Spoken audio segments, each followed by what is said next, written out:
President Biden's administration is leading the way in wiping out student loan debt for thousands of Americans, including about 5,600 right here in Pennsylvania. Marilyn Oberst Horner is one of the close to 153,000 borrowers who no longer have to pay back student loans. Feeling was gratitude, really.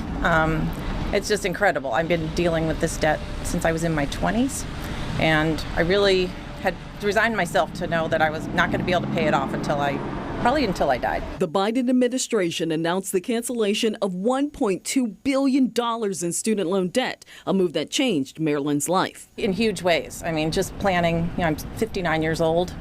Planning for when I stopped working was really scary because I would still have these student loans to pay. I was worried I was going to be, in poverty, really. Pittsburgh Mayor Ed Gainey says he's going to help his family now that his student loans are wiped out. I'm mayor now. I wasn't mayor when I had to take out those loans in order to get a degree. I had to do what I had to do coming from a single mom. And so we took out the loans that was necessary for me to be able to stay in college and grow. Sam DeMarco is the chairman of the Republican Committee of Allegheny County. He says the Biden administration is not being fair to taxpayers. The term forgiveness is a misnomer because nobody's forgiving anything.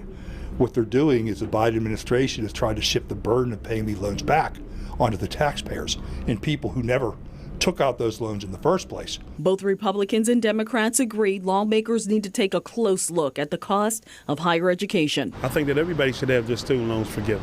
I also think that we need to find a way, college should be free to everybody. The more opportunity that you give people, the better they're going to live a life. That's growth.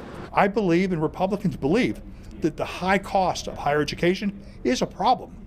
But partial forgiveness of some folks' loans doesn't address that at all.